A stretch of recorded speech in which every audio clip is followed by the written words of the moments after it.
माझी पत्नी जी आहे हिने मला एक खूप चांगला पुत्र द्यावा. आणि हा पुत्र का द्यावा? कारण हा पुत्र जो आहे हा माझा श्राद्ध करेल, माझे जे काही अंतिम संस्कार आहे ते सगळे संस्कार करेल.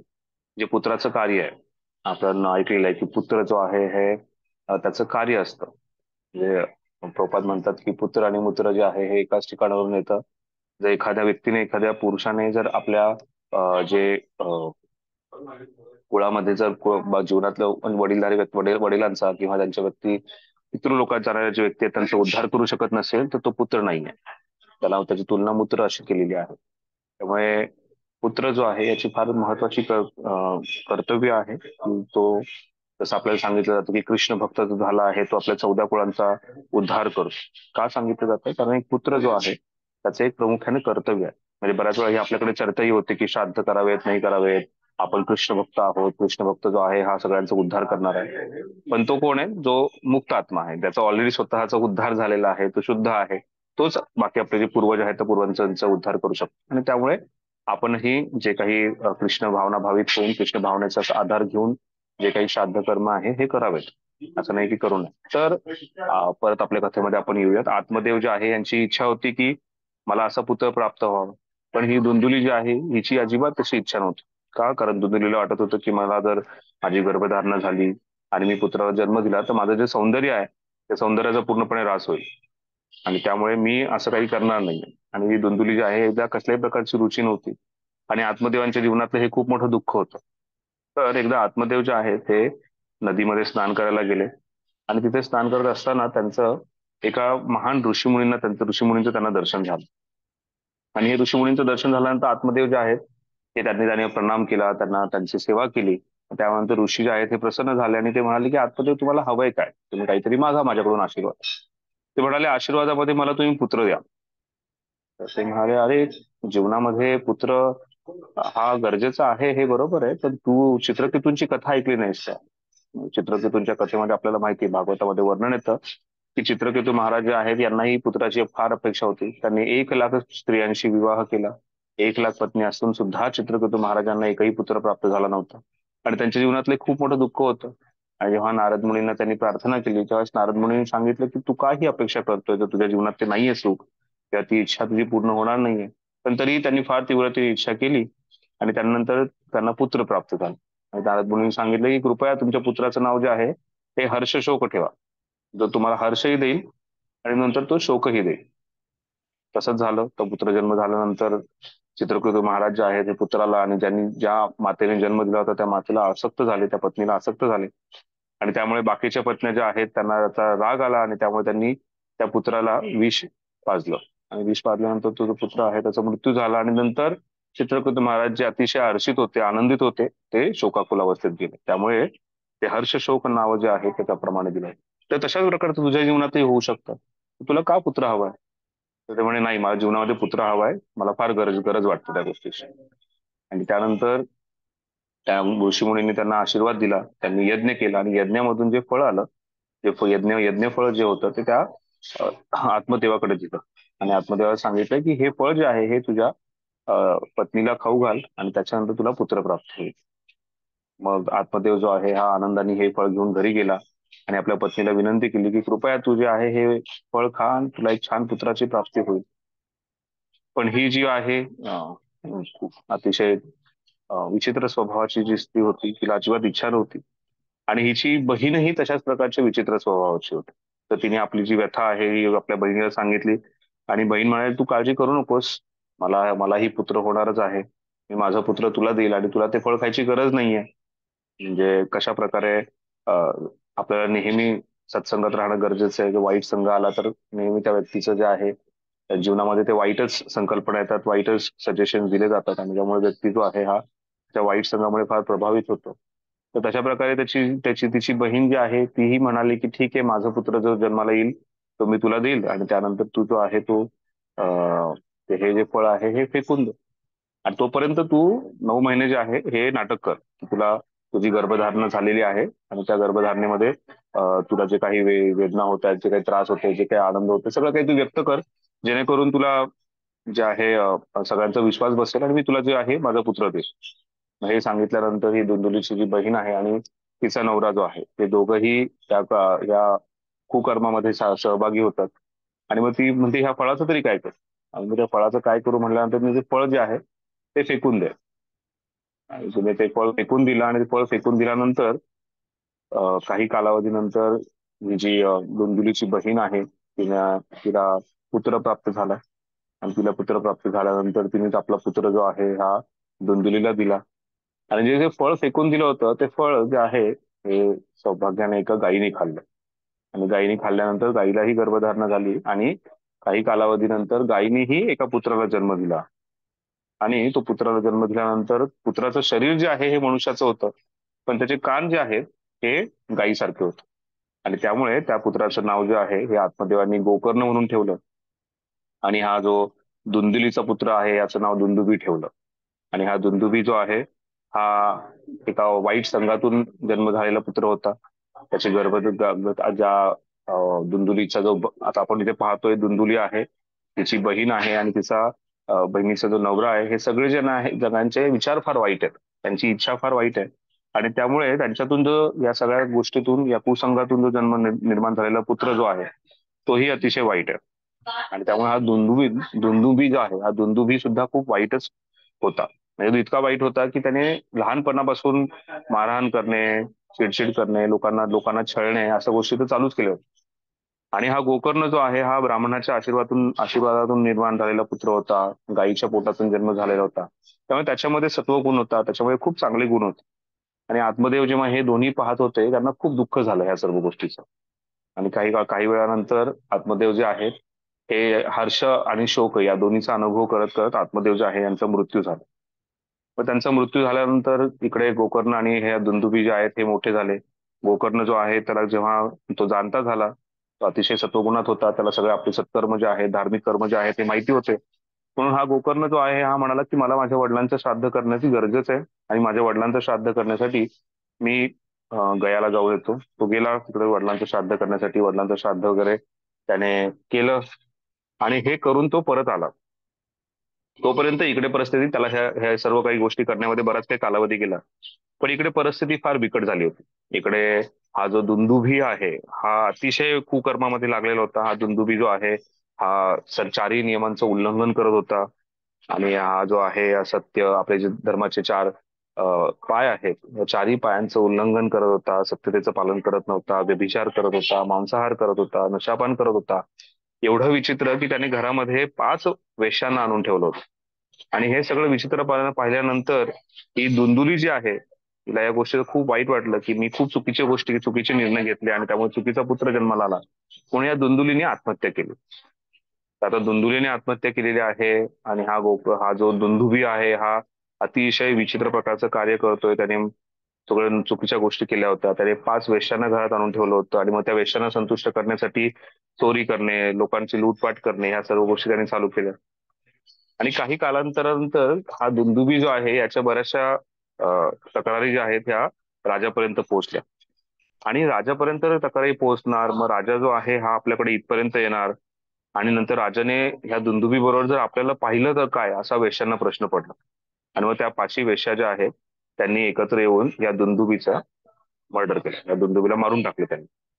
आणि मग दुंदुभी जो आहे हा मेला. मग जोपर्यंत गोकर्ण परत आला होता, गोकर्णाने पाहिलं की माझा भाऊ सुद्धा गेलाय आणि माझी आई सुद्धा तिने सुद्धा आत्महत्या केली, माझ्या वडिलांचाही मृत्यू झालाय. आणि मग नंतर पुन्हा गोकर्ण जो आहे तो ठरवतो की ठीक आहे माझ्या भावाला तरी शांती प्राप्त व्हावी, त्याचं पितृलोकातून पुढे गमन व्हावं. यासाठी हा दुंदुभी जो आहे हा गोकर्ण जो आहे हा दुंदुभीचं श्राद्ध करण्यासाठी पुन्हा निघून गेला. पुन्हा श्राद्ध करून परत आला. आणि हा एकदम स्थितप्रज्ञ होता दुंदुभी, सॉरी गोकर्ण शांत होता. तो आला, त्याला कळालं की आता सर्व काही गेलंय. म्हणजे वेश्याने जे आहे सर्व संपत्ती लुटून घेऊन गेल्या होत्या. नंतर हा जो भाऊ गेलाय, आई गेली, वडील गेलेत, हे सगळं गेल्यानंतर सुद्धा हा अतिशय स्थितधीर मुनी असा स्थित अवस्थेमध्ये हा गोकर्ण आला. आणि हा अतिशय धार्मिक होता. तो भगवंतांची पूजा याचना करायला लागला. पण काही कालांतरानंतर त्याला जाणवलं की घरामध्ये फार अशांती आहे. आणि घरामध्ये बरेचसे भांडे जे आहेत ते आपोआप पडतायत. का? कारण भरपूर सूक्ष्म आत्मा जे आहेत ते त्याच्या घरामध्ये फिरत होते. आणि विशेष करून एका मडक्यामधून आवाज यायला सुरुवात झाला आणि तो म्हणाला की मी तुझा भाऊ बोलतोय, मी दुंदुभी आहे. तो म्हणाला, अरे मी तुझं श्राद्ध केलंय, तुझं श्राद्ध केल्यानंतर तर तुझं तर पूर्णपणे तू जायला पाहिजे, तुझी मुक्ती व्हायला पाहिजे. तो म्हणे, तू जाऊन त्या ब्राह्मणांना विचार की माझं श्राद्ध केलं तरी मुक्ती का झालेली नाहीये, मी अजूनही मुक्त झालेलं नाहीये आणि मी त्या सूक्ष्म शरीरामध्ये अतिशय वेदना यातना भोगत आहे, तर मला याच्यातून तू मुक्त कर. मग पुन्हा दुंदुभी जो आहे हा त्या ब्राह्मणांकडे, सॉरी, गोकर्ण जो आहे हा त्या ब्राह्मणांकडे जातो. आणि हा गोकर्ण जेव्हा ब्राह्मणांकडे जातो, तिथे जाऊन त्यांना पुन्हा विचारतो की आपण श्राद्ध केलं तरीही त्याचा उद्धार झालेला नाहीये. तर त्यावेळेस ब्राह्मण म्हणतात की एखादा अतिशय कुकर्मी व्यक्ती असेल, अतिशय पापी व्यक्ती असेल, अतिशय वाईट व्यक्ती असेल, त्याचा उद्धार होणं हे शक्यच नाहीये. म्हणजे त्याला जे शरीर भेटले ते अतिशय योग्य शरीर भेटलेलं आहे. तरी त्याने गोकर्णाने आपल्या भावाची मुक्ती व्हावी यासाठी ब्राह्मणांकडे विनंती केली. आणि ब्राह्मणांकडे विनंती केल्यानंतर ब्राह्मण म्हणाले की आता आपल्याला एक विशेष यज्ञ करायचा आहे. आणि तो यज्ञ म्हणजे 7 दिवस जो आहे, तुला श्रीमद भागवतम या ग्रंथाचं न थांबता, न कसल्याही प्रकारचा वेळ वाया घालवता पूर्णपणे 7 दिवस 7 रात्री जे आहे त्या श्रीमद भागवतम ग्रंथाचं तुला कथन करायचं आहे. गोकर्ण जो आहे हा लगेच आपल्या घरी आला. त्याने भरपूर लोकांना तिथे बोलवलंय, सर्वांसाठी सगळ्या व्यवस्था केल्या आहे. आणि त्यावेळेस त्या ब्राह्मणांनी सांगितलं होतं की जेव्हा तू हे करशील त्यावेळेस आपल्याला एक तुझ्या भावासाठी एक विशेष जागा निर्माण करायला पाहिजे जिथून त्याचा उद्धार होईल. आणि असं सांगून त्याने त्यांना सांगितलं की बांबू जो आहे त्या बांबूमध्ये या तुझ्या भावाला, दुंदुभीला, त्याचा जो सूक्ष्म आत्मा जो आहे त्या आत्म्याला येण्यासाठी, प्रवेश करण्यासाठी सांग. आणि त्यानंतर 7 दिवस 7 रात्री जो आहे गोकर्णाने खूप छान कथा केली, बऱ्याच जणांनी ती कथा ऐकली. आणि विशेष असं सर्वांच्या दृष्टीस दिसलं की प्रत्येक एक दिवसाच्या कथेनंतर, एक रात्रीच्या कथेनंतर, जो बांबूचा एक भाग आहे, आपल्याला माहिती बांबूमध्ये वेगवेगळे भाग असतात, त्याला नॉट असतात, तर एक एक भाग जो आहे हा तुटून गळून पडत होता. आणि शेवटी 7व्या दिवशी सातीच्या साती भाग जो आहे ते बांबूचे तुटून पडले. आणि त्याच्यातून विशेष काहीतरी लोकांना दिसलं, ते म्हणजे समोरून वैकुंठातून विमान आलं. आणि वैकुंठातून ते विमान आल्यानंतर त्या विमानामध्ये एक चतुर्भुज रूप व्यक्ती जो आहे तो बसला, तो म्हणजे हा दुंदुभी. त्या दुंदुभीला चतुर्भुज शंखचक्र गदा पद्म असं रूप जे प्राप्त झालं, जे भगवंतांचं सारूप्य मुक्ती असते, भगवंतांसारखं रूप प्राप्त होतं, असं रूप प्राप्त झालं. आणि अशा रूपाने हा दुंदुभी जो आहे हा त्या वैकुंठ विमानात बसला आणि सर्वांच्या डोळ्यासमोर निघून गेला. मला सर्वांना प्रश्न पडला, अरे हा तर इतका पापी व्यक्ती होता, अशा पापी व्यक्तीचा कसा काय उद्धार झाला? हा पापी व्यक्ती जाऊ शकतो आणि आम्ही जाऊ शकत नाही असं का? यांनी किती असं कोणतंही पाप नाही यांनी केलं नाही. मग त्यावेळेस गोकर्ण जो आहे त्याने सर्वांना सांगितलं की आपण गेलो नाहीये, मी कथन केले, तुम्ही श्रोता आहात, मी बघताय, आपण कोणीच गेलो नाही. कारण जेवढ्या तीव्रतेने या दुंदुभीने ऐकलं तेवढ्या तीव्रतेने आपण ऐकलं नाहीये.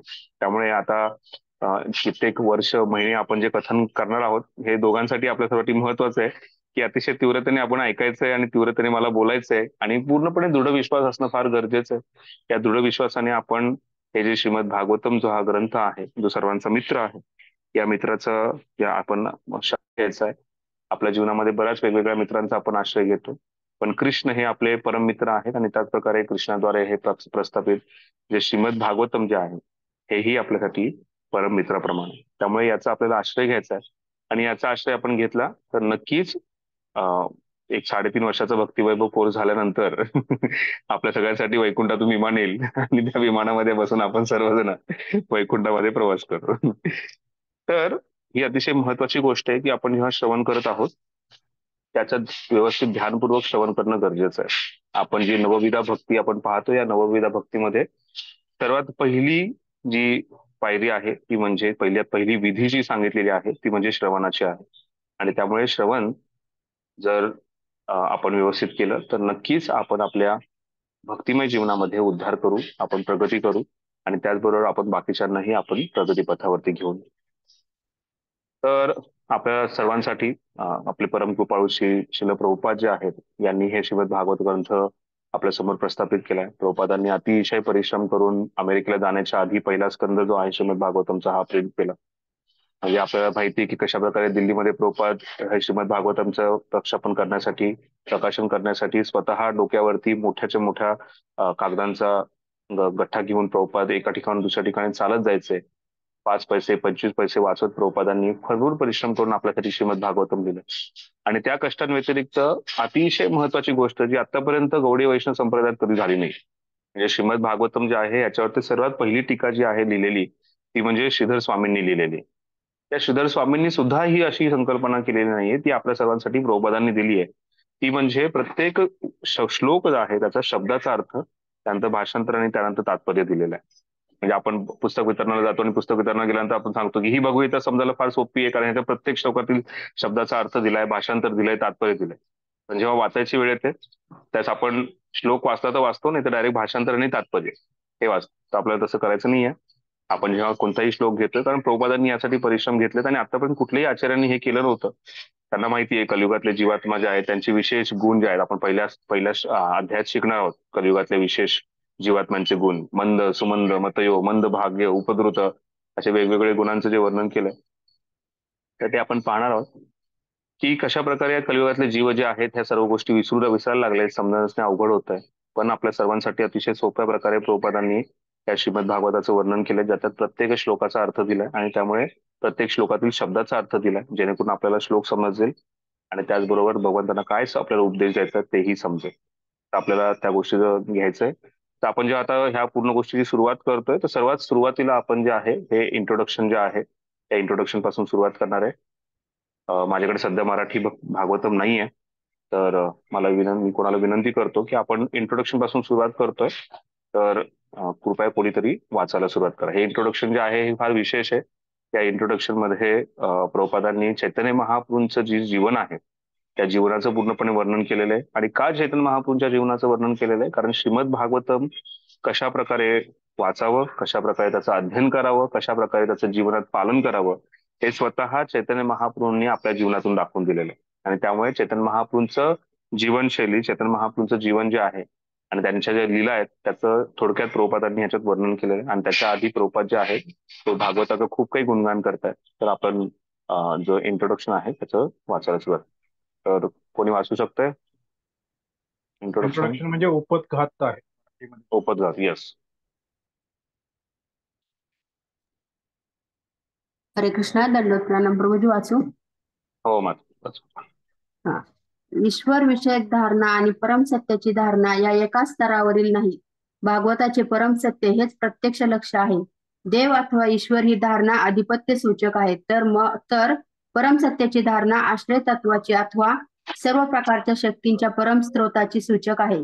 ईश्वराच्या साकार रूपाविषयी कोणताही मतभेद नाही. हरे कृष्णा.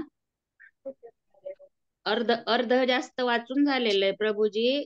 पान नंबर 36 वर चालू आहे आपलं उपोद्घात वाचणं. आता जे आपण त्या दिवशी फक्त प्रॅक्टिस म्हणून केलं होतं, आता क्लास सुरू आहे. Okay okay, sorry. अर्थात आधुनिक शासन, विशेषतः प्रजासत्ताक शासन, काही प्रमाणात निराकार आहे. तरी अखेर मुख्य शासनाध्यक्ष एक व्यक्तीच असते आणि शासनाचे अव्यक्त स्वरूप साकार स्वरूपाच्या अधीन असते. म्हणून निसंशय जेव्हा दुसऱ्यांवरील अधिपत्याचा विषय येतो तेव्हा व्यक्त रूपाचे अस्तित्व आपण मान्य केलेच पाहिजे. वेगवेगळ्या व्यवस्थापकीय पदांसाठी वेगवेगळे नियंत्रक आहेत आणि म्हणून अनेक लहान लहान देवता असू शकतात. भगवद्गीतेनुसार असामान्य स्वरूपाचे सामर्थ्य जेथे प्रकट होत असेल त्याला विभूती मत सत्व अर्थात भगवंतांकडून सामर्थ्य प्राप्त झालेला नियंत्रक समजले जाते. अशी विभूतिम सत्वे किंवा ज्यांना नियंत्रक देवता असेही म्हणता येईल अनेक आहेत, परंतु परम सत्य एकच आणि अद्वितीय आहे. भागवत परम सत्याचे वर्णन करते. भागवताचे रचनाकार श्री व्यासदेव प्रथमतः परम सत्याला सादर प्रणाम करतात आणि परम सत्य हे सर्व शक्तींचा मूळ स्त्रोत असल्या कारणाने ते परम सत्य परम पुरुष आहे. देवता किंवा अधिपती हे निसंदेह व्यक्ती आहेत, परंतु ज्या परम सत्यापासून हे देव नियंत्रण करण्याचे सामर्थ्य प्राप्त करतात ते मात्र परम व्यक्ती आहेत. ईश्वर हा शब्द नियंत्रक असल्याचा सूचक आहे, परंतु परम पुरुष हाच परमेश्वर आहे. परम पुरुष किंवा परमेश्वर परम चेतन व्यक्तित्व आहे आणि ते इतर कोणत्याही स्त्रोताकडून कोणतेही सामर्थ्य मिळवित नाही, म्हणून ते परम स्वतंत्र आहे. वैदिक साहित्यात ब्रह्मदेवांना परम देव अथवा इंद्र चंद्र वरुण आदी देवतांचा अध्यक्ष म्हटलेले आहे. परंतु भागवत पुष्टी करते की सामर्थ्य आणि ज्ञानाचा विचार करता तेही स्वतंत्र नाही. त्यांनी सर्व प्राणी मात्रांच्या हृदयात निवास करणाऱ्या परम पुरुषाकडून वेदांच्या रूपात ज्ञान मिळवले. तो परम पुरुष प्रत्यक्षपणे आणि अप्रत्यक्षपणे सर्वज्ञ आहे. नगण्य व्यक्ती जे पुरुषोत्तमांचे अंश स्वरूप आहेत कदाचित त्यांच्या देहाविषयी किंवा बाह्य स्वरूपाविषयी प्रत्यक्ष व अप्रत्यक्ष रूपाने सर्व काही जाणीत असतील, परंतु परम पुरुष मात्र सर्वच वस्तूंच्या अंतर्गत व बहिर्गत स्वरूप जाणणारा आहे. जन्माद्यस्य हा शब्द हे सुचवितो की निर्मिती, पालन आणि संहार यांचा उगम तोच चेतन पुरुष आहे. इतकेच काय, आपण प्रत्यक्ष अनुभवातून हे समजू शकतो की जडामध्ये सृजनशक्ती नाही, उलट चेतन प्राण्यांपासून जड पदार्थाची उत्पत्ती होते. उदाहरणार्थ, जीवाच्या संबंधाने जड शरीर एका कृतिशील यंत्राच्या रूपाने विकसित होते. अल्पज्ञानी लोक या शरीररूपी यंत्राला जीव मानतात, परंतु जीवच शरीररूपी यंत्राचा आधार आहे, ही वास्तविकता आहे. चेतन स्फुल्लिंग निघून जाताच शरीर यंत्र निरुपयोगी होते. त्याचप्रमाणे समस्त भौतिक शक्तींचा मूळ स्रोत परमपुरुष होय. वैदिक वाङ्मयात सर्वत्र हे तथ्य व्यक्त झालेले आहे आणि अध्यात्मशास्त्राच्या सर्व भाष्यकारांनी या सत्याचा स्वीकार केलेला आहे.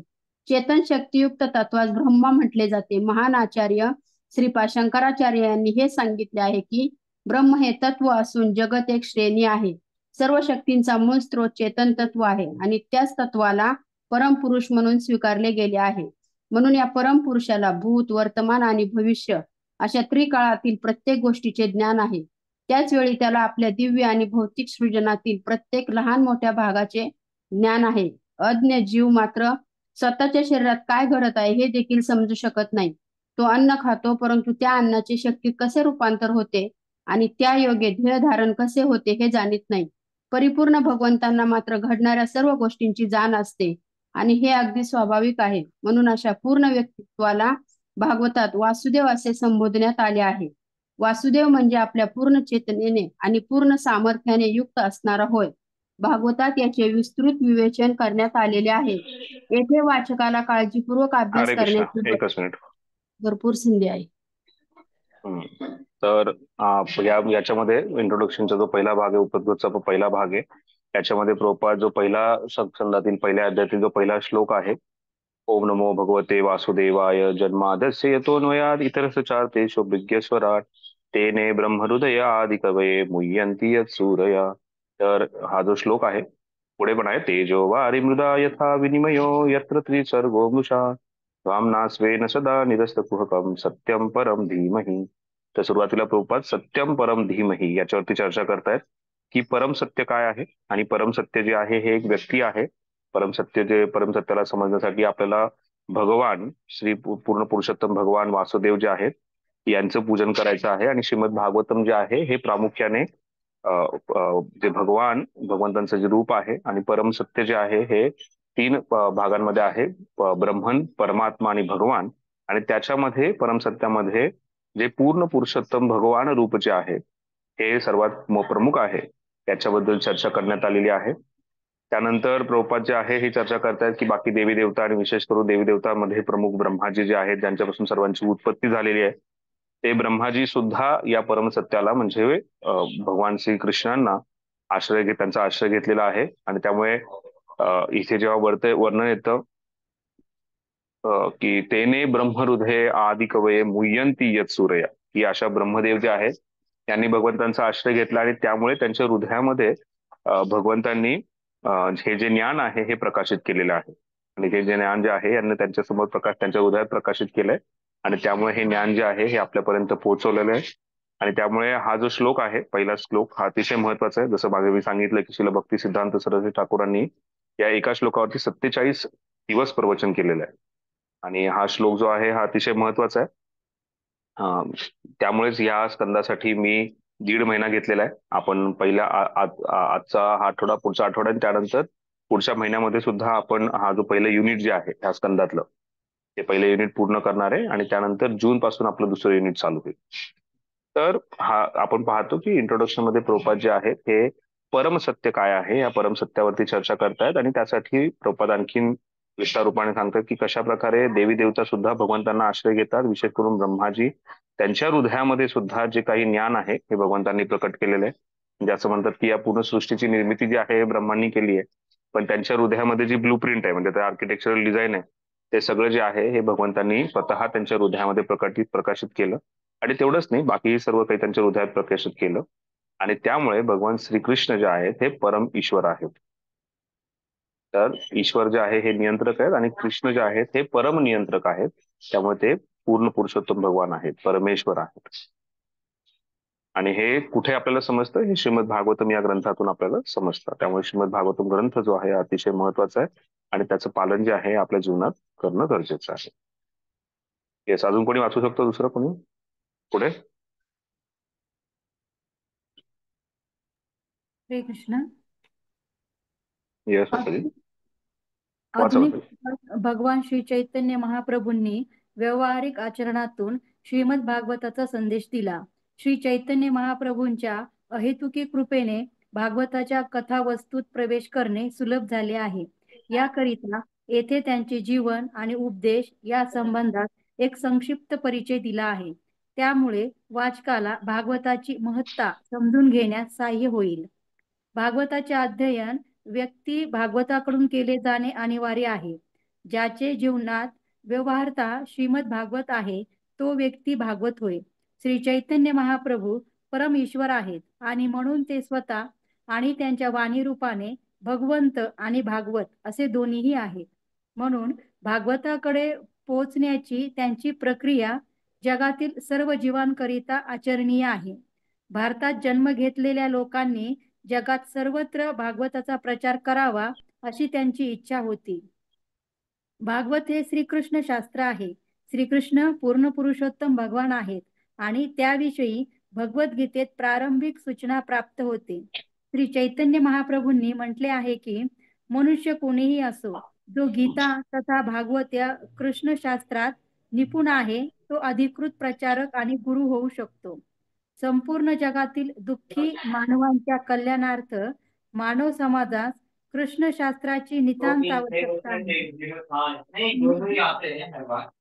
आम्ही सर्वच राष्ट्रांच्या नेतृजनांना अशी विनंती करतो की त्यांनी स्वतःच्या कल्याणासाठी, समाजाच्या कल्याणासाठी तसेच जगभरातील लोकांच्या कल्याणासाठी हे कृष्णशास्त्र ग्रहण करावे.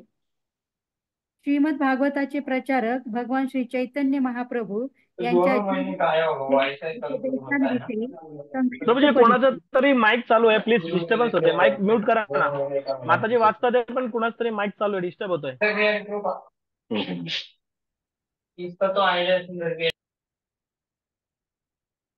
भगवत प्रेमाचे महान वितरक आणि सामूहिक हरिनाम संकीर्तनाचे जनक भगवान श्री चैतन्य महाप्रभू फाल्गुन पौर्णिमा शके 1407 फेब्रुवारी इसवी सन 1486 या दिनी संध्यासमयी भूतलावर अवतरित झाले. ते ओके बंगाल माताजी, बस बस, आपण त्याच्यात थोडी चर्चा करूयात. आता इथे चैतन्य महाप्रभूंचं जीवन जे आहे त्याच्यावर चर्चा करण्यात आलेली आहे. तर आपण जास्तपणे त्याच्यावरती आता म्हणजे तुम्ही स्वतः सगळे वाचून घ्या आहे. त्याच्यामध्ये चैतन्य महाप्रभूंनी केलेले वेगवेगळे जे लीला आहेत त्या लीलांचं वर्णन केलेलं आहे. त्याआधी एक अतिशय महत्वाचा उपदेश जे आहे हे प्रभुपाद इथे देत आहेत, ज्या आपण प्रिफेस मध्ये सुद्धा पाहू शकतो की प्रिफेस मध्ये सुद्धा प्रभुपाद त्या गोष्टीवरती विवरण करतायत की सध्याच्या या युगामध्ये, या कलियुगामध्ये आणि विशेष करून सध्याच्या वाढत्या ह्या ज्या कृत्रिम रूपाचे जे युग आहे त्या कृत्रिम जगामध्ये की कशा प्रकारे प्रत्येक व्यक्तीसाठी, प्रत्येक मनुष्यासाठी अतिशय गरजेची गोष्ट आहे ते म्हणजे श्रीमद भागवतम आहे. आणि ही श्रीमद भागवतमची अतिशय महत्वाची गरज आहे. त्याचा विसर पडल्यामुळे आता आजकाल सध्याची जी मनुष्य जी सोसायटी आहे, ह्युमन सोसायटी जी आहे हे पूर्णपणे दुःखामध्ये आहे. आणि त्यामुळे या श्रीमद भागवतमचा आश्रय हा प्रत्येकाने घेणं गरजेचं आहे. आणि जो व्यक्ती या श्रीमद भागवतमचा आश्रय घेईल तो व्यक्ती नक्कीच प्रगती करेल. प्रभुपाद आणखीन एका महत्वाच्या गोष्टीवरती इथे वर्णन करतायत ते म्हणजे आपण भागवतामध्ये पुढे पाहणार आहोत की नित्यम भागवत सेवया त्या श्लोकाचं वर्णन करताना सुद्धा प्रभुपाद याची चर्चा करतात की भागवत सेवा म्हणजे काय. भागवत सेवा म्हणजे आपण नित्य रूपाने श्रीमद भागवतम जे आहे याचं श्रवण करावं. आणि त्याच्या व्यतिरिक्त भागवत जे आहे ते दोन प्रकारचे असतात. एक आहे ग्रंथ भागवत आणि दुसरं आहे व्यक्ती भागवत. तर आपल्याला ग्रंथ भागवताचीही सेवा करायची आणि त्याचबरोबर व्यक्ती भागवत जे आहे त्या व्यक्ती भागवताचीही सेवा करायची आहे. आणि आपल्यासाठी एक उत्कृष्ट उदाहरण ते चैतन्य महाप्रभूंनी प्रस्थापित केलेलं आहे. आणि त्यामुळे चैतन्य महाप्रभू जे आहेत एक व्यक्ती भागवत आहे. आणि अशा व्यक्ती भागवताचा आश्रय घेऊन त्यांच्याबद्दल समजणं आपल्याला अतिशय महत्वाचं आहे. आणि त्यामुळे त्यांचं समजून घेणं आपल्याला गरजेचं आहे. म्हणून प्रभुपादांनी चैतन्य महाप्रभूंची जी जीवनशैली आहे, चैतन्य महाप्रभूंचं जे जीवन आहे ते आपल्या समोर सर्वांसमोर प्रस्थापित केलंय. आणि कशा प्रकारे चैतन्य महाप्रभूंनी श्रीमद भागवतम या ग्रंथाला अतिशय महत्व दिलंय. आणि त्यामुळे आपल्या या ब्रह्ममध्व गौडी वैष्णव संप्रदायामध्ये श्रीमद भागवतम ग्रंथ जो आहे हा अतिशय महत्वाचा आहे. तसं बाकी वेगवेगळ्या संप्रदायामध्ये वेगवेगळे ग्रंथ महत्वाचे आहेत. जसं आपण पाहतो की श्री वैष्णव संप्रदायामध्ये भगवद्गीता किंवा रामायण याला जास्त महत्व दिलं जातं. किंवा जे मध्वाचार्य जे आहेत त्यांनी महाभारताला महत्व दिलेलं आहे, तसंच चैतन्य महाप्रभूंनी आपल्या सर्वांसाठी श्रीमद भागवतम जो आहे हा अतिशय महत्वाचा ग्रंथ जो आहे हा आपल्या समोर दिलेला आहे. आणि त्यामुळे हा श्रीमद भागवतमचं अध्ययन जे आहे हे करणं फार गरजेचं आहे. आणि हे अध्ययन झाल्यानंतर आपली आध्यात्मिक चेतना जी आहे त्यात खूप उत्कृष्ट प्रकारे वृद्धी होईल. आणि हे दुसऱ्यांपर्यंत पोहोचवल्यानंतर आपण त्याचबरोबर त्या मनुष्य जी पूर्णपणे सोसायटी आहे, ह्युमन सोसायटी, त्याच्यामध्ये पण एक आध्यात्मिक वृद्धी आणू शकतो, एक आध्यात्मिक प्रगती आणू शकतो. हे श्रीमद भागवतम ग्रंथ जो आहे आपल्याला माहिती आहे की 7व्या स्कंधामध्ये याचं वर्णन येतं. जेव्हा प्रल्हाद महाराज जे आहेत ते स्वतः त्याचं वर्णन करतात. सध्या आपल्या मंदिरामध्ये भागवतमध्ये हेच चालू आहे. तर त्यामध्ये प्रल्हाद महाराजांची शिकवण जी आहे त्यात एक महत्वाची शिकवण ते सांगतात, कौमारम आचरित प्राज्ञ धर्मान भागवतानी दुर्लभम मानुषम जन्म तदपि अध्रुवम अर्थदम. ते सांगतायत की कौमारम आचरित प्राज्ञात, एक अतिशय लवकरात लवकर या गोष्टीचं पालन करणं गरजेचं आहे. कधीपासून? कुमार वयापासून, याचं कुमार अवस्थेपासून त्याचं पालन करणं गरजेचं आहे. आता ही कुमार अवस्था कधी येते? कुमार अवस्था म्हणजे वयाच्या 5व्या वर्षानंतर मुलगा किंवा मुलगी हे जे आहे हे कुमार अवस्थेत येतं. त्यामुळे वयाच्या 5व्या वर्षानंतरच पालन करणं गरजेचं आहे. धर्मान कौमारम आचरते प्राज्ञा, ह्याचं पालन करणं गरजेचं आहे. कशाचं? धर्मान भागवतानी, त्याने भागवत धर्म जो आहे त्या भागवत धर्माचं पालन करणं फार गरजेचं आहे. आता त्यांनी धर्म सांगायचं असतं तर मग देशधर्म, मातृधर्म, पितृधर्म किंवा समाज धर्म, काही वेगवेगळ्या गोष्टीचे धर्म सांगितले असते. नाही, त्यांनी सांगितलं धर्मान भागवतान इह, फक्त भागवत धर्म जो आहे त्याचं व्यवस्थितपणे समजून घेणं, पालन करणं फार गरजेचं आहे. का? कारण दुर्लभम माणूस जन्म करून, हा मनुष्य जन्म जो आहे अतिशय दुर्लभ आहे, पुन्हा पुन्हा तो प्राप्त होणार नाही.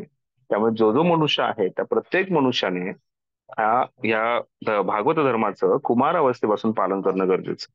मग आपण कुमार अवस्थेपासून करू शकलो नाही, पण जेव्हा आपण समजलं, जेव्हा आपण ऐकलं, तेव्हापासून याचं व्यवस्थितपणे पालन करणं गरजेचं आहे. कारण हे अतिशय दुर्लभ गोष्ट आहे. तर त्यामुळे हा श्रीमद भागवतम ग्रंथ जो आहे हा अतिशय महत्वाचा आहे या पूर्ण मनुष्यांसाठी, सर्व मनुष्यांसाठी. आणि त्यामुळे प्रत्येक मनुष्याने याचं आश्रय घेणं, समजून घेणं हे फार गरजेचं आहे. तर आता इथून पुढे जे आहे आपण चैतन्य महाप्रभूंचं जे जीवन आहे ते पाहणार आहोत. तर चैतन्य महाप्रभूंच्या जीवनामध्ये सर्वात पहिल्यांदा त्यांचा जन्म कधी झाला, याचं जन्म नाही, आविर्भाव कधी झाला त्याचं वर्णन प्रभुपाद करतायत की कशा प्रकारे नवदीपमध्ये, बंगालमध्ये प्रभुपाद चैतन्य महाप्रभूंचा फाल्गुनी पौर्णिमा त्या दिवशी आविर्भाव झाला. संध्याकाळी 1407 शकाब्द याच्यामध्ये झाला. आणि ख्रिश्चन कॅलेंडर, ग्रॅगरियन कॅलेंडर जे आहे त्याच्यानुसार 1486 मध्ये चैतन्य महाप्रभू आविर्भाव झाले. चैतन्य महाप्रभूंचे वडील जे आहेत हे जगन्नाथ मिश्र होते. एक अतिशय उत्कृष्ट ब्राह्मण पांडित्य होतं त्यांच्याकडे. आणि त्याचबरोबर ते एक उत्कृष्ट भक्त होते, भगवंतांचे शुद्ध भक्त होते. आणि त्यावेळेस नवदीप धाम जे आहे ते तिथे आले होते राहायला. कारण नवदीप धाम जे आहे याचं फार गुणगान केलं जातं. जसं आपण म्हणतो की पुणे जे आहे हे विद्येचं माहेरघर आहे, तशा प्रकारे 500 वर्षापूर्वी विद्येचं माहेरघर जे आहे ते नवदीप धाम होतं. नवदीप मध्ये सर्वजण जे आहे ते शिकवण्यासाठी, तिथली संस्कृती किंवा आपली वैदिक संस्कृती समजण्यासाठी तिथपर्यंत पोहोचायचे. तर गंगेच्या किनारी हे नवदीप धाम प्रस्थापित आहे. तिथे सची माता जे आहेत त्यांच्याशी त्यांचा विवाह झाला. जे जगन्नाथ मिश्र जे आहेत हे नवदीप मध्ये आले, तिथे त्यांचा सची मातेशी विवाह झाला. ज्या निलांबर चक्रवर्ती जे आहेत त्यांच्या पुत्री होत्या. निलांबर चक्रवर्ती जे आहेत हे नवदीपचे खूप मोठे पंडित म्हणून मानले जायचे. आणि त्यांनी त्यांच्या जगन्नाथ मिश्र आणि सची माता यांचा विवाह करून दिला. आणि सचीदेवी आणि जगन्नाथ मिश्र जे आहेत हे खूप छान प्रकारे जीवन जगत होते. सची माता जे आहे त्यांना बऱ्याचशा मुलींना जन्म दिला, पुत्रींचा जन्म झाला. पण दुर्भाग्याने सर्व ज्या त्यांच्या पुत्री आहेत त्यांचा कालांतराने काही कारणास्तव मृत्यू झाला. आणि त्यांच्या ज्या काही पुत्री ज्यांना जन्म दिला होता त्यांचा मृत्यू झाला. आणि त्याच्यानंतर जे 2 पुत्र जन्माला आले, 2 पुत्र त्यांचे राहिले, ते म्हणजे विश्वरूप आणि विश्वंभर. हे 2 पुत्र जे आहेत त्यांचे राहिले. आणि आपल्याला माहिती आहे की विश्वरूप जे आहे ते चैतन्य महाप्रभूंचे मोठे बंधू. आणि विश्वंभर जे आहे हे चैतन्य महाप्रभूंचं नाव आहे त्यांना. आणि ते अतिशय लाडामध्ये, प्रेमाचं त्यांचा केंद्रबिंदू झाले हे दोन्ही पुत्र. आणि हे जे विश्वंभर जे आहे हे 10वे पुत्र होते. आणि त्यांचं पुढे भविष्यामध्ये नाव जे आहे हे निमाई पंडित म्हणून प्रसिद्ध झालं नवदीपमध्ये. आणि नंतर संन्यास दीक्षा घेतल्यानंतर, संन्यास झाल्यानंतर त्यांचं नाव जे आहे हे चैतन्य महाप्रभू म्हणून झालं. असे श्री चैतन्य महाप्रभू जे आहेत यांनी 48 वर्ष जे आहे आपल्या वेगवेगळ्या लीला केल्या. आणि त्यानंतर 48 वर्षानंतर 1455 मध्ये शकाब्द जे आहे त्यामध्ये त्यांनी पुरीमध्ये आपण भगवत धामात त्यांनी भगवत धामात पुन्हा प्रवेश केला. ते जे आहे त्या भौतिक जगातून निघून गेले. तर ह्यातले जे 48 वर्ष जे आहेत त्यातले 24 वर्ष जे आहेत ते नवद्वीपमध्ये राहिले. तिथे ते विद्यार्थीमध्ये होते किंवा गृहस्थ जीवनामध्ये होते. एक ब्रह्मचारी गृहस्थ जीवन होते. एक अतिशय पंडित म्हणून ते ओळखले जायचे.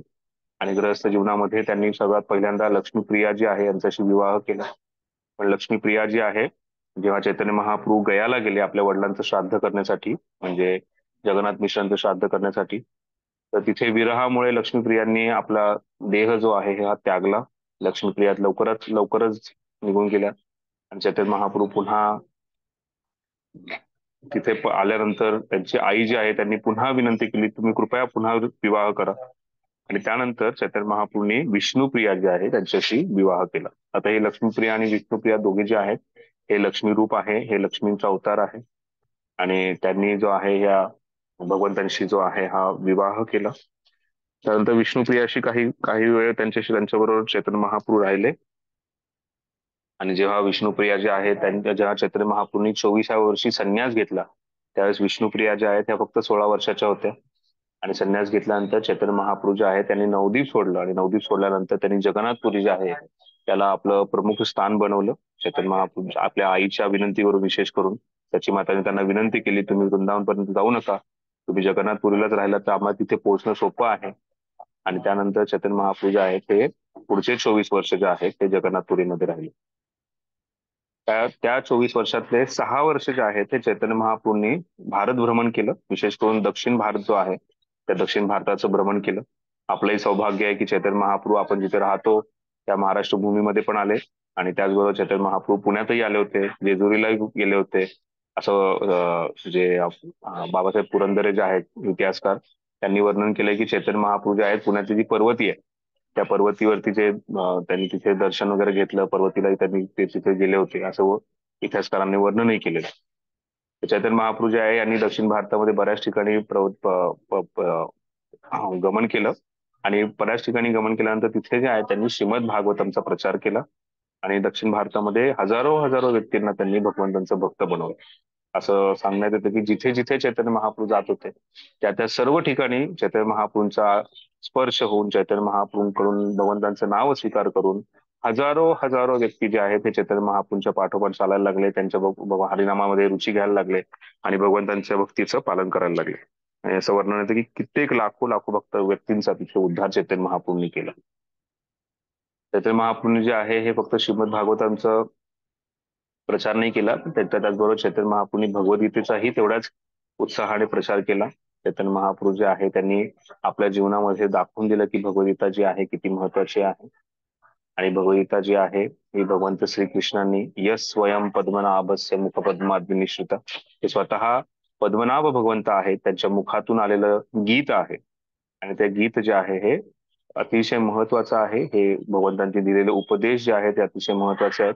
आणि त्याचाही आश्रय आपण घेणं गरजेचं आहे. आणि त्यामुळे आपण गौडी वैष्णव जे आहेत हे 2 ग्रंथांना अतिशय महत्व देतो चैतन्य महाप्रभूंच्या आदेशानुसार, ते म्हणजे भगवद्गीता आणि श्रीमद भागवत.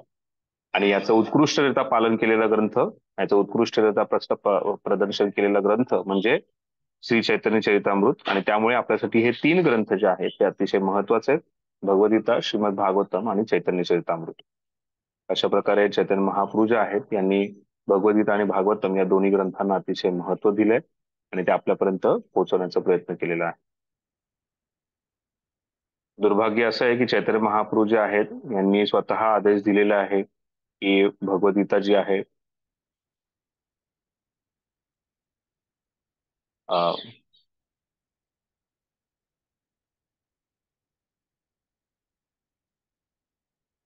चैतन्य महाप्रभू जे आहे त्यांनी भगवद्गीतेचा आपल्याला उपदेश दिलेला आहे. पण दुर्भाग्य आहे की असे भरपूर मूर्ख व्यक्ती आहेत, काही इतिहासकार आहेत, त्यांनी चैतन्य महाप्रभूंना भगवान असं मानलेलं नाहीये. चैतन्य महाप्रभूंना एक संत म्हणून मानतात आणि चैतन्य महाप्रभूने हा जो उपदेश दिलाय त्याचं ते पालन करत नाही. आणि त्यामुळे अशा व्यक्तींचं हे अतिशय दुर्भाग्य आहे आणि त्यांना अशा भक्तांच्या जीवनामध्ये कसल्याही प्रकारची प्रगती होणार नाहीये.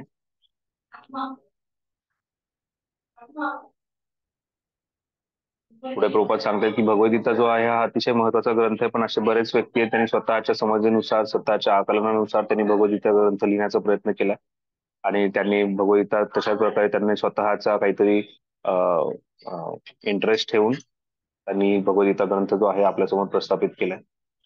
चैतन्य महाप्रभू जे आहेत यांनी आपल्याला भगवंतांनी जसा आदेश दिला आहे तसा आपल्यापर्यंत तो पोहोचवलाय आणि त्यामुळे आपल्यासाठी हे दोन्ही ग्रंथ अतिशय महत्वाचे आहे, भगवद्गीता आणि भागवत. पुढे चैतन्य महाप्रभूंच्या जीवनाबद्दल प्रभुपाद सांगतायत की चैतन्य महाप्रभू जे आहेत की जे स्वतः कृष्ण आहेत, श्री कृष्ण चैतन्य राधा कृष्ण नाही अन्य. श्री जे कृष्ण चैतन्य महाप्रभू जे आहेत हे स्वतः भगवंत कृष्ण आहेत, पण ह्या सध्याच्या युगामध्ये किंवा सध्याच्या स्थितीमध्ये चैतन्य महाप्रभू जे आहेत हे भक्त म्हणून इथे आले, एक महान भक्त म्हणून आले. आणि त्यामुळे आपण पाहतो की बऱ्याचशा इतिहासाच्या पुस्तकामध्ये सुद्धा चैतन्य महाप्रभूंचं जेव्हा वर्णन येतं ते चैतन्य महाप्रभू जे आहेत एक दक्षिण भारतातून बंगालमधून आलेले एक महान संत म्हणून लोक वर्णन करतात. आणि दुर्भाग्य चैतन्य महाप्रभूंची महात्ता जी आहे, चैतन्य महाप्रभूंचं जे पूर्ण पुरुषोत्तम रूपाचे जे गुण आहेत हे सर्वांपर्यंत पोहोचले नाहीत. आणि त्याच्या पाठीमागे कारण आहे कारण चैतन्य महाप्रभू स्वतः छन्न अवतारामध्ये आले होते. चैतन्य महाप्रभूंचा अवतार जो आहे याला छन्न अवतार म्हणतात. त्याच्यामध्ये चैतन्य महाप्रभूने स्वतःची जी महानता आहे, पूर्ण पुरुषोत्तम भगवंतांची जी महानता आहे ती फार कमी व्यक्तींसमोर प्रकाशित केली आणि सर्वसामान्य जनासमोर ते एक भगवंतांचे भक्त कशा प्रकारे बनावा अशा रूपामध्ये तिथे पोहोचले होते. तसे चैतन्य महाप्रभू जे आहेत हे यांनी खूप उत्कृष्टरित्या आपल्याला भगवंतांचे भक्त कशा बनायचं हे दाखवून दिलेलं आहे.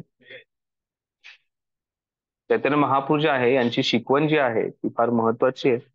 त्यांची शिकवण जी आहे ती म्हणजे भगवान श्रीकृष्ण जे आहेत हे ब्रजभूमी वृंदावनात प्रकट झालेले आहेत. ते नंद महाराजांचे सुपुत्र आहेत. चैतन्य महाप्रभू जे आहेत हे कृष्ण जे आहेत हे पूर्ण पुरुषोत्तम भगवंत आहेत आणि त्यामुळे ते पूजनीय आहेत. त्यांची पूजा करणं फार गरजेचं आहे. आणि वृंदावन धाम जे आहे हे अतिशय उत्कृष्ट आहे. भगवंतांचं नाम गुण त्यानंतर भगवंतांची लीला त्यांचं जे श्रेय आहे भगवंतांचं ते आणि भगवंत याच्यात काहीही फरक नाहीये. आणि भगवंत जिथे अवतरित झालेले आहेत ते वृंदावन धाम आणि त्याच्यातून जे वृंदावन धाम आहे त्यांच्यामध्ये आणि भगवंतांमध्येही कसल्याही प्रकारचा फरक नाहीये हे चैतन्य महाप्रभूने आपल्याला शिकवलंय. वृंदावन धाम जे आहे त्याचे प्रमुख वृंदावन धामातले जी प्रमुख व्यक्ती आहे ते म्हणजे भगवंत श्रीकृष्ण आहेत. त्यांची पूजा करणं हे फार महत्वाचं आहे आणि त्याच प्रकारे वृंदावन धाम जे आहे त्याचीही पूजा करणं महत्वाचं आहे. या वृंदावन धामामध्ये या ब्रजभूमीमध्ये एक सर्वात उत्कृष्ट लीला जी आज झालेली आहे ती म्हणजे जी भगवान कृष्ण जे आहेत त्यांनी आपल्या जे गोपीगण आहेत त्या गोपीगणांबरोबर जे नृत्य केलेले रास नृत्य त्याचं वर्णन जे आहे हे शिरोमणी मानलं जातं आणि सर्वात प्रमुख माधुर्य लीला जी आहे याचं वर्णन करण्यात येतं. आणि ही रासलीला जी आहे ही श्रीमद भागवत पुराण जे आहे ते अमल पुराण आहे ज्यात कसल्याही प्रकारचं बल नाही. याने सुद्धा सर्वोत्कृष्ट लीला सर्वोत्कृष्ट भगवंतांची लीला आहे हे मानलेलं आहे. आता बऱ्याच वेळा लोक जे आहेत ते प्रभुपाद हे का मुद्दा मांडतायत कारण बऱ्याच वेळा व्यक्ती जे आहेत हे भगवंतांमध्ये काहीतरी चूक म्हणजे भगवंतांमध्ये काहीतरी त्रुटी शोधण्याचा प्रयत्न करतात किंवा भगवंतांमध्ये सुद्धा मला आहे असं काहीतरी समजण्याचा प्रयत्न करतात आणि त्याद्वारे भगवंतांना आपल्या स्थितीमध्ये आणण्याचा प्रयत्न करतात जे चुकीचं आहे. आणि त्यामुळे भगवंतांना आपल्या स्तरावरती आपल्या स्थितीमध्ये आणणं हे चुकीचं आहे. आणि त्याचबरोबर भगवंतांची ही जी लीला आहे ही सर्वोत्कृष्ट आहे सर्वोत्तम आहे आणि हे श्रीमद भागवतमची शिरोमणी आहे. श्रीमद भागवतमचा सर्वात महत्वाचा हा संदेश आहे हे चैतन्य महाप्रभूंनी आपल्यापर्यंत पोहोचवलेलं आहे. आणि हे प्रेम जे आहे जे कृष्ण आणि गोपींमधलं जे प्रेम आहे त्याला कृष्ण प्रेम म्हणतो आपण. हेच कृष्ण प्रेम जे आहे हे चैतन्य महाप्रभूंनी आपल्या सर्वांपर्यंत देण्यात आलेलं आहे चैतन्य महाप्रभूंद्वारा. त्यामुळे चैतन्य महाप्रभूंचे आपण नेहमी त्यांच्या प्रती ग्रेटफुल असणं गरजेचं आहे, कृतज्ञ असणं गरजेचं आहे. की चैतन्य महाप्रभूंनी सर्वात महत्वाची गोष्ट आहे भक्तीमधल्या सर्वात श्रेष्ठ गोष्ट जी आहे ते म्हणजे कृष्ण प्रेम जे आहे हे आपल्यापर्यंत दिलेलं आहे. त्यामुळे चैतन्य महाप्रभूंचं आपण किती धन्यवाद करू ते कमीच पडणार आहे. इथे प्रभुपाद पुढे सांगतायत की कशा प्रकारे चैतन्य महाप्रभू जे आहेत त्यांचे बरेचसे भक्त होते, त्यांच्याबरोबर बरेचसे भक्तांनी जे आहे हे त्या चैतन्य महाप्रभूंच्या लीलेमध्ये भाग घेतला होता. त्यांचं वर्णन केलंय पुढे. त्याच्यात श्री वृंदावनदास ठाकूर, लोचनदास ठाकूर, कृष्णदास कविराज गोस्वामी, त्यानंतर श्री कवी कर्णपूर, प्रबोधानंद सरस्वती, त्यानंतर श्री रूप गोस्वामीपाद, श्री सनातन गोस्वामीपाद, श्री रघुनाथ भट्ट गोस्वामीपाद, श्री जीव गोस्वामीपाद, श्री गोपाल भट्ट गोस्वामीपाद, श्री रघुनाथ दास गोस्वामीपाद यांचं सर्वांचं वर्णन केलेलं आहे. आणि त्यानंतर पुढच्या 200 वर्षानंतर श्री विश्वनाथ चक्रवर्ती ठाकूर, श्री बलदेव विद्याभूषण, श्री श्यामानंद गोस्वामी, श्री नरोत्तम दास ठाकूर, श्री भक्तिविनोद ठाकूर आणि त्यानंतर श्री भक्ती सिद्धांत सहज ठाकूर जे प्रभुपादांचे गुरु महाराज आहेत. आणि असे बरेच विशेष भक्त आहेत, पंडित, त्यांनी पूर्णपणे खूप त्या सर्व ग्रंथांचं अध्ययन व्यवस्थितपणे केलेले आहे आणि खूप शुद्ध भक्त जे आहेत त्यांनी हे आपल्यापर्यंत हा ग्रंथ जो आहे हा पोहोचवलेला आहे.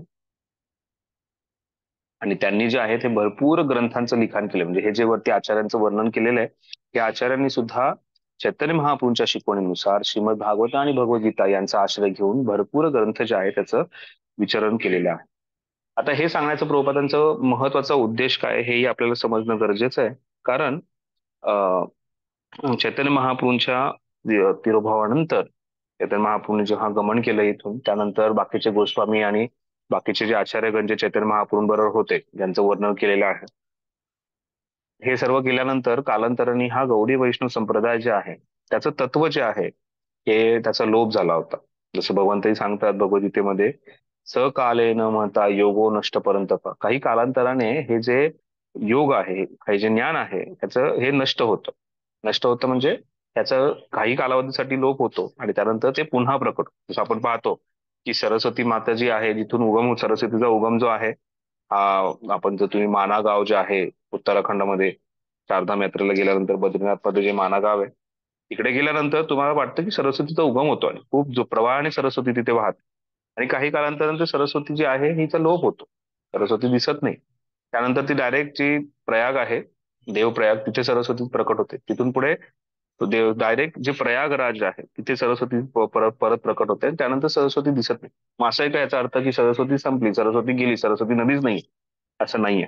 तशाच प्रकारे जेव्हा हे ज्ञान जे आहे चैतन्य महाप्रभूंनी किंवा कृष्णाने दिलेलं आहे हे काही काळासाठी लोप झालं असं वाटतं, पण ते पूर्णपणे नष्ट होत नाही आणि ते पुन्हा प्रकट होतं. तर तशाच प्रकारे आपल्या गौडी वैष्णव संप्रदायामध्ये 200 वर्ष, जवळपास 150 ते 2.5 वर्ष, 200 वर्षाचा कालावधी जो आहे त्याच्यामध्ये हे जे ज्ञान आहे ह्याचा लोप झाला होता.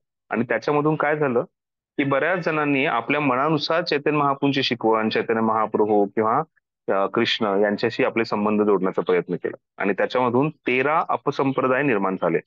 आणि त्यामुळे गौडी वैष्णव संप्रदाय जो आहे या गौडी वैष्णव संप्रदायाला सर्वजण अशा प्रकारे पाहत होते की हा संप्रदाय म्हणजे एक भाऊक लोकांचा संप्रदाय, यांच्याकडे कसल्याही प्रकारचं तत्व नाहीये, या लोकांना कसल्याही प्रकारच्या गोष्टींचं वर्णन करता येत नाही.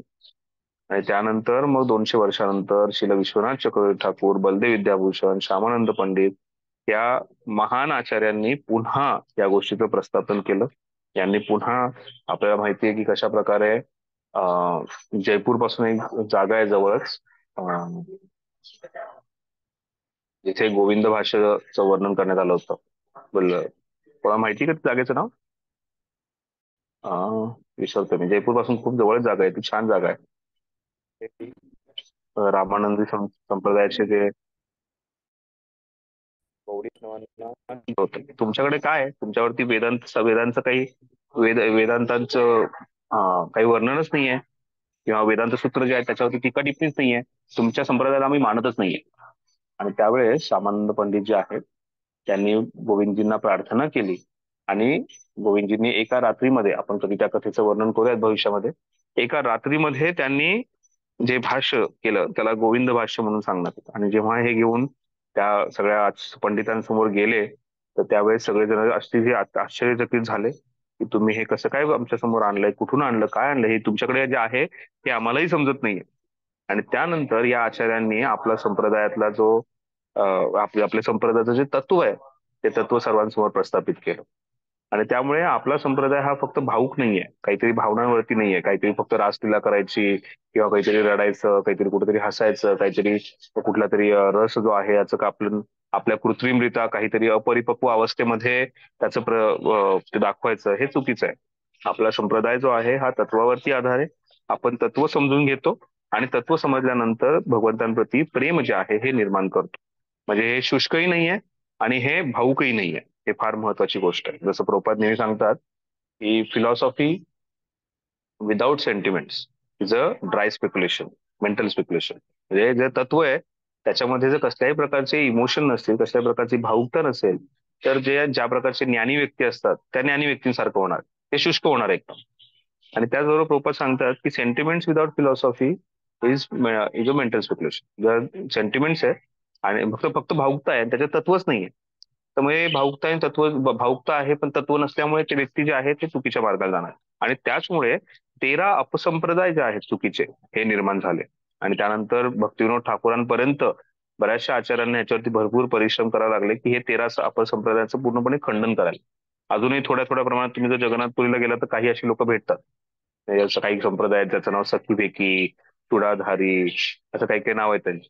ते स्वतःला सखी समजतात, स्वतःला भगवंतांचं काहीतरी निकटतम समजतात आणि त्या प्रकारे भगवंतांची आदान प्रदान करतात. पण जेव्हा त्यांना चैतन्य महापुरुषचं तत्व विचारायला जा, त्यांना काहीच माहित नसतं. कृष्णाने दिलेलं जे ज्ञान आहे ते विचारायला जा, त्याच्याबद्दलही काही माहिती नसतं. तर त्यामुळे सांगायचं तात्पर्य प्रभुपादांनी खास करून या सर्व आचारांचं वर्णन केलेलं आहे आणि त्यांनी दिलेल्या ग्रंथांचं वर्णन केलंय ते हेच सांगण्यासाठी की आपल्या गौडीय वैष्णवांकडे एक महत्वाचं तत्व आहे, एक विशेष तत्व आहे आणि त्या तत्वाचं अध्ययन करणं हे आपल्या सर्वांचं कर्तव्य आहे. आणि त्यामुळे हे भक्तिशास्त्री भक्तिवैभव कोर्स जे आहे ते महत्वाचे काय आहेत, जेणेकरून आपलं जे तत्व आहे हे आपल्याला समजणार आहे.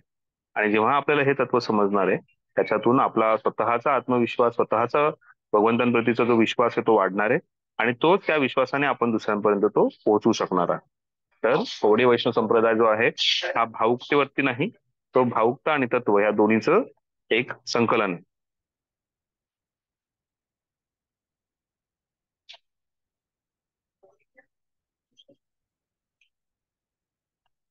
तर इथे प्रभुपाद पुढे सांगतात की या आचार्यांनी जेव्हा काही ग्रंथांचं लिखाण केलं तर ते ग्रंथांचं लिखाण जे आहे हे वेद, पुराण, उपनिषद, रामायण, महाभारत असे कित्येक, म्हणजे आपण पाहतो की ग्रंथांमध्ये श्रुती आणि स्मृती हे दोन प्रकार आहेत वैदिक ग्रंथांमध्ये.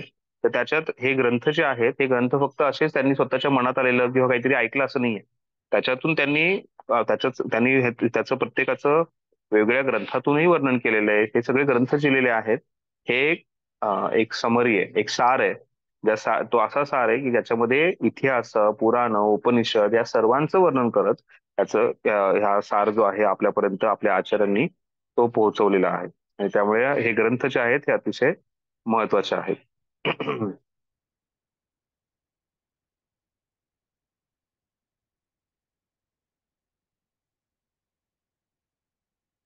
सोबत एक महत्वाची गोष्ट सांगतात, तुम्ही पाहिलं असेल काल किंवा परवाच एक न्यूज आली होती ज्याच्यामध्ये 2 ग्रंथ जे आहेत ते युनेस्कोने रेकग्नाइज केले. आय थिंक भगवद्गीता आणि अं, आणखीन कोणता तरी एक ग्रंथ आहे.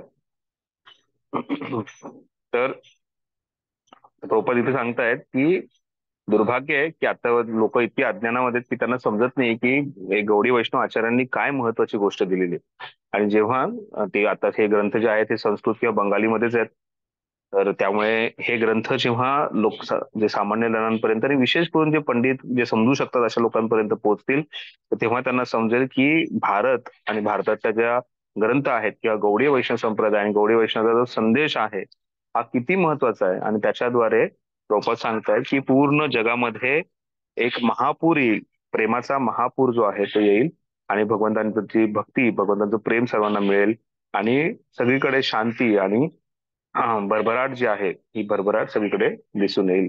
आणि का, कारण हे जे ज्ञान आहे हे आपल्या आचार्यांनी दिलंय आणि त्याचबरोबर हे ज्ञान जे आहे हे गुरु शिष्य परंपरेमुळे आपल्यापर्यंत पोहोचलेलं आहे. प्रभुपाद पुढे एक महत्वाचा मुद्दा सांगतायत, कोणी वाचेल हा जो पुढचा हे आहे, the readers of the small description of life of प्रिसप. चैतन्य महाप्रभूंचा जो वाचतो, आम्हाला माहित नाही एक्झॅक्टली काय ट्रान्सलेशन केलेलं आहे. कळालंय का, आपण कुठपर्यंत पोहोचले, कळालंय का सगळ्यांना?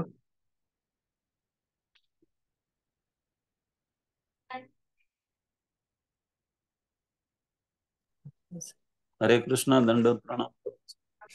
धन्यवाद. बोला वाचू प्रभू. प्रभूजी? वाचा. हा, वाचू. हो वाचा. हरे कृष्ण. श्री चैतन्य महाप्रभूंचे जगन्नाथ मिश्र नामक वडील हे विद्वान ब्राह्मण होते आणि ते नाही नाही सलग प्रभू, त्या सगळ्या गोष्टीचं वर्णन झालं. आता मी जवळपास एक 6-7 पॅराग्राफ पुढे आलेलो आहे. प्रभूजी कुठे आपण येऊ? इथपर्यंत पुढे आलोय की गुरु शिष्य परंपरेतील आचरणी मानल्या गेलेल्या अशा भ्रामक मार्गाने शांती व समृद्धी यांचा व्यर्थ शोध बरोबर. घेणारे हा, व्याधिग्रस्त जग त्याच्या भारत पुढचा. भूमीच्या बरोबरीने. तर त्याच्या पुढचं वाचायचं ना प्रभूजी? हो त्याच्या पुढचा. भगवान पेज नंबर सांगा, पेज नंबर सांगा, पान नंबर. पेज प्रभूजी त्याच्या मागचंच पान आहे. तुम्ही जे वाचलं ना त्याच्या मागचंच पान, last paragraph, second last paragraph. Prabhuji. भगवान श्री चैतन्य महाप्रभूंच्या. हो, यस यस, हरी बोल. मुनिराज निवे प्रभू, वाचा तुम्ही. भगवान श्री चैतन्य महाप्रभूंच्या या संक्षिप्त चरित्राच्या वाचकांनी शील वृंदावनदास ठाकूर कृत श्री चैतन्य भागवत आणि शील कृष्णदास कविराज गोस्वामी कृत श्री चैतन्य चरित्रामृत या 2 ग्रंथांचे वाचन केल्यास त्यांना अधिकच लाभ मिळेल.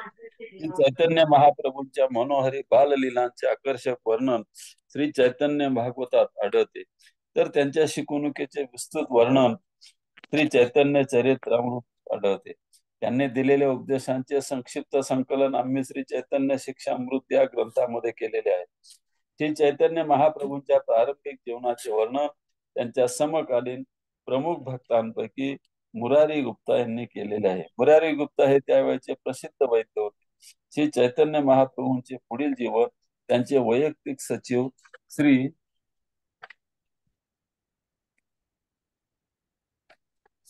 दामोदर स्वामी अर्थात शील स्वरूप दामोदर यांनी अंकित केलेले आहे. ते जगन्नाथपुरीमध्ये महाप्रभूंचे निरंतर सहवासी होते. या 2 भक्तांनी महाप्रभूंच्या जीवनातील जवळजवळ सर्वच घटना अंकित केलेल्या आहेत. या दोघांनी लिहिलेल्या कंडकांच्या म्हणजे दैनंदिनीच्या आधारेच नंतर उपयुक्त सर्व ग्रंथ लिहिले गेले. भगवान श्री चैतन्य महाप्रभूंचा जन्म फाल्गुन पौर्णिमा शके 1407 या तिथीला संध्या समयी झाला. भगवत इच्छेने त्या दिवशी चंद्रग्रहण होते. एक ग्रहण काळी. हरे कृष्णा, 1 मिनिट रोहित. हरे कृष्ण. हा, तर आपण पाहतो इथे महत्वाची गोष्ट मी जे सांगत होतो की चैतन्य महाप्रभू जे आहेत त्यांचं कोणत्या ग्रंथाद्वारे आपण चैतन्य महाप्रभूंबद्दल समजू शकतो, ते म्हणजे 2 ग्रंथ आहेत. ते म्हणजे श्रील वृंदावनदास ठाकूर जे आहेत यांनी लिहिलेलं चैतन्य भागवत. याच्यामध्ये विशेष करून चैतन्य महाप्रभूंच्या बाललीला, त्याचबरोबर चैतन्य महाप्रभूंचा विवाह किंवा चैतन्य महाप्रभूंच्या नवदीप मध्ये ज्या लीला केलेल्या आहेत त्याचं विस्तृत रूपाने वर्णन केलेलं आहे. आणि त्यानंतर श्रील कृष्णदास कविराज गोस्वामीजींनी ज्यांनी लिहिलेला ग्रंथ जो आहे तो म्हणजे श्री चैतन्य चरितामृत. त्या चैतन्य महाप्रभूंचं जीवन जर समजून घ्यायचं असेल तर आपल्याला हे 2 ग्रंथ व्यवस्थितपणे वाचणं गरजेचं आहे, चैतन्य भागवत आणि चैतन्य चरितामृत. तर हे चैतन्य भागवत आणि चैतन्य चरितामृत जे आहे हे कुठून आलं, तर हे दोन भक्तांनी याच्यावरती चैतन्य महाप्रभूंच्या जीवनावरती जे लिखाण केलं होतं. चैतन्य महाप्रभूंचं जे जीवन आहे, चैतन्य महाप्रभूंचं जे जीवन आहे सुरुवातीला जे श्रील मुरारी गुप्ता जे आहेत यांनी हे स्वतः एक वैद्य होते, पंडित होते. या मुरारी गुप्तांनी जे चैतन्य महाप्रभूंचं जीवन पाहिलं बालपणाचं आणि त्यानंतर नवदीप मधल्या ज्या लीला आहेत त्यांचं त्यांनी वर्णन केलं. आणि नंतर त्याच्या पुढे खास करून जगन्नाथपुरीमध्ये स्वरूप दामोदर गोस्वामी आणि दामोदर गोस्वामी जे आहेत यांनी जे लिखाण केलं होतं चैतन्य महाप्रभूंच्या जीवनावरती, तर त्याचं वर्णन पुढे कृष्णदास कविराज गोस्वामींनी त्या सर्व ज्या नोट्स आहेत त्या वाचल्या. आणि त्यानंतर वृंदावनदास ठाकूर आणि कृष्णदास कविराज गोस्वामी यांनी चैतन्य महाप्रभूंच्या या जीवनाचं विस्तृत वर्णन करून आपल्यापर्यंत हे सर्व काही पोहोचवलेलं आहे. पुढे चैतन्य महाप्रभू जसं आपण पाहिलं की कशा प्रकारे त्यांचा चैतन्य महाप्रभूंचा फाल्गुन पौर्णिमेला आविर्भाव झाला. आणि त्या दिवशी आपल्याला सर्वांना माहितीच आहे की आपल्या त्या दिवशी चैतन्य महाप्रभूंचा जेव्हा आविर्भाव झाला त्यावेळेस चंद्रग्रहण होतं. आणि त्या चंद्रग्रहणामध्ये सर्व जे व्यक्ती जे आहेत ते गंगेमध्ये प्रवेश करून हरे कृष्ण कृष्ण कृष्ण हरे हरे, हरे राम राम राम हरे हरे या महामंत्राचा जप करत होते.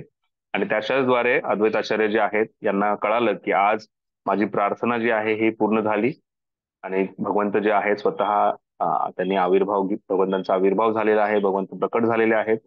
आणि हा जो महामंत्र जो आहे हा सर्वांकडून जप केला जातोय. म्हणजे सर्वात महत्वाचा संदेश जो आहे आपल्याला मिळालाय की चैतन्य महाप्रभू प्रकट झालेले.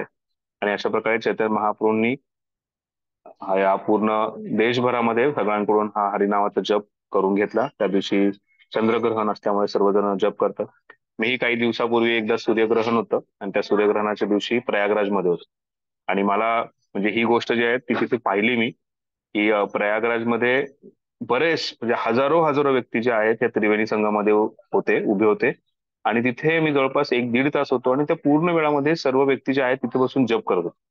आणि बरेच व्यक्ती जे आहेत हरे कृष्ण महामंत्राचा जप करत होते. आणि माझ्यासाठी ते खूप मोठं आश्चर्य होतं, कारण हे ऐकलं होतं की असं चैतन्य महाप्रभूंच्या आविर्भावाच्या दिवशी झालं होतं. पण अजूनही बरेच व्यक्ती जे आहेत या गोष्टीचं पालन करतात, की त्यावेळेस नदीमध्ये प्रवेश करतात आणि भगवंतांच्या नावाचा जप करतात. आणि चैतन्य महाप्रभूंनी त्यावेळेस पूर्ण भारत देशातून जे सर्व व्यक्ती आहेत त्यांच्याकडून ही गोष्ट करून घेतली. आणि हा एक सर्वांसाठी संदेश होता की चैतन्य महाप्रभू जे आहेत ते आविर्भाव त्यांचा झाला. पुढे प्रभुपाद जे आहेत ते हरिनामाचं महत्व सांगताना सांगतायत की हे हा जो 16 अक्षरी महावर्ष आहे त्याचं पुराण आणि उपनिषदांमध्ये सुद्धा वर्णन केलेले आहे. आणि त्याला तारक ब्रह्म नाम ह्या कलियुगामधलं त्याला तारक ब्रह्म नाम असं म्हणून ओळखलं जातं. तर हरे कृष्ण महामंत्र जे आहे त्याला आपण म्हणतो जशा प्रकारे म्हणतो ना इति षोडशक नाम नाम कली कल्मश नाशनम. हा 16 अक्षरी महामंत्र जो आहे हा कलियुगातले जे कल्मश आहे त्याचा नाश करणार. याच्या प्रकारे हा हे जे 16 अक्षरी महामंत्र आहे हा हे ब्रह्मनाम आहे, हे परमसत्यनाचं नाम आहे, हे प्रभू श्रीकृष्णांचं परम नाम आहे. आणि हे तारणारं नाम आहे. तारक म्हणजे याच्यातून आपण पूर्ण ह्या नामाचा जर आश्रय घेतला तर आपण पूर्णपणे आपण या भौतिक संसारातून तारले जाणार आहोत, उद्धार होणार आहे. तर बऱ्याचशा शास्त्रामध्ये याचं वर्णन केलंय. जो कसल्याही प्रकारचे नामापराध न करता या भगवंतांच्या नावाचा जप करतो तर ह्या भौतिक संसारातून त्याची पूर्णपणे मुक्ती होते. पप्पा सांगतायत की ह्या भारत देशामध्ये भगवंतांच्या असे भरपूर नावांचा जप केला जातो, भरपूर नावं आहेत. आणि हे सर्व नावं जी आहेत ही तेवढेच शक्तिशाली आहेत. परंतु हा जो 16 अक्षरी महामंत्र जो आहे हा या कलियुगासाठी विशेष करून सांगण्यात आलेला आहे. आणि त्यामुळे प्रत्येकाने याचं गांभीर्याने याचा घेणं गरजेचं आहे. आणि तीव्रतेने याचा जप करणं गरजेचं आहे. आणि हे केल्यानंतर प्रत्येक व्यक्तीला जे आहे ह्याचे नक्कीच फायदा होणार आहे. आणि आपल्या जे महान आचार्यगण आहेत त्यांच्या चरण कमलांचं पालन करून आपण या ग्रंथाचा आश्रय घेणं गरजेचं आहे. तर आपण आता इथे विराम देऊयात, कारण मला आता ट्रीटमेंटला जायचंय. 3:14 झालेले, 3:15 झालेले. तर खूप खूप धन्यवाद. उद्या दुपारी 2:30 वाजता 2:30 ते 4:30 आपलं पुढचं प्रवचन होईल. आणि उद्या आपण पहिला जो श्लोक आहे त्याच्या चर्चेलाही सुरुवात करणार आहोत. पहिला श्लोक जो आहे त्याच्यावरती पहिल्या 3 श्लोकावरती विस्तार रूपाने चर्चा होईल. आणि त्यानंतर जे मुनी आहेत, शौनक ऋषी जे आहेत त्यांनी विचारलेले जे प्रश्न आहेत 6 प्रश्न, त्या 6 प्रश्नांवरती आपण चर्चा करणार आहोत. तर उद्या आपण इंट्रोडक्शन पूर्ण करून पहिला जो श्लोक आहे त्याच्यावरती चर्चा करतो. खूप खूप धन्यवाद. कोणाचा काही प्रश्न आहे, कोणाला काही विचारायचं आहे आतापर्यंत चर्चेवरती? प्रभू, हे जे बोलू शकतो ना? हा बोला ना, बोला. येस होईल. हे जे आता तुम्ही युनिट वाईज हे घेताय ना, तर त्याच्या वरचे जे आपल्याला प्रश्न लिहायचे आहेत म्हणजे विथ बुक विदाउट बुक जे काय असेल ते पण अगोदर जर आमच्यापर्यंत सर्क्युलेट केले तर मग ते कसं आहे की हे लेक्चर चालू असतानाच तो एक फोकस राहतो की बाबा याच्यातले हे पॉइंट हायलाइटेड काय आहेत. सध्या मराठीचं बुकलेटचं ना भाषांतर चालू आहे. ते एक 10 दिवसामध्ये पूर्ण करण्याचा आमचा प्लॅन आहे. ते भाषांतर जसं होईल तसं लगेच ते सगळ्यांपर्यंत पोहोचवलं जाईल. त्यात काही हे नाही. मला सांगितलं होतं की भाषांतर झाले म्हणून, पण ते झालेलं नव्हतं पूर्ण. आता ते पूर्ण होताच तुमच्यापर्यंत पोहोचवलं जाईल. ओके प्रभू, थँक्यू. प्रभूजी क्षमा करा, ऍक्च्युली पहिल्या आलो हा, बोला. नव्हतो. एका युनिट मध्ये प्रभूजी किती असतील अध्याय? तो एकंदरीत 6 अध्याय असतात एका युनिटमध्ये. एका युनिट मध्ये 6 अध्याय असतात. ठीक आहे प्रभूजी. कधी 4 असतात, कधी 6 असतात, कधी 7 असतात, वेगवेगळे असतात. असं आहे. अच्छा, पहिल्या स्कंदाचे किती युनिट होतील प्रभूजी? बघावं लागेल एक्झॅक्टली. बुकलेट मधून मी तुम्हाला बुकलेटमध्ये सगळ्या गोष्टीचं वर्णन केलेलं आहे. ते सगळं डिटेलमध्ये दिलेलं आहे कसं काय. थँक्यू. अरे यस, अजून कोण? हा बोला प्रभू. प्रभूजी, आपलं जे पहिल्याचं जर झालं असेल ना भाषांतर, तर पहिल्या इथे आपण प्रश्न पाठवून देऊ शकतो तात्पुरते. मग चालेल. संदीप प्रभू, पहिलं युनिट झालंच असेल ना? प्रभूजी मी करतोय ते होईल आता 2 दिवसात पूर्ण होऊन जाईल पहिलं युनिट. तर ते पाठवू शकतो. म्हणजे ते एकदम फायनल आहे.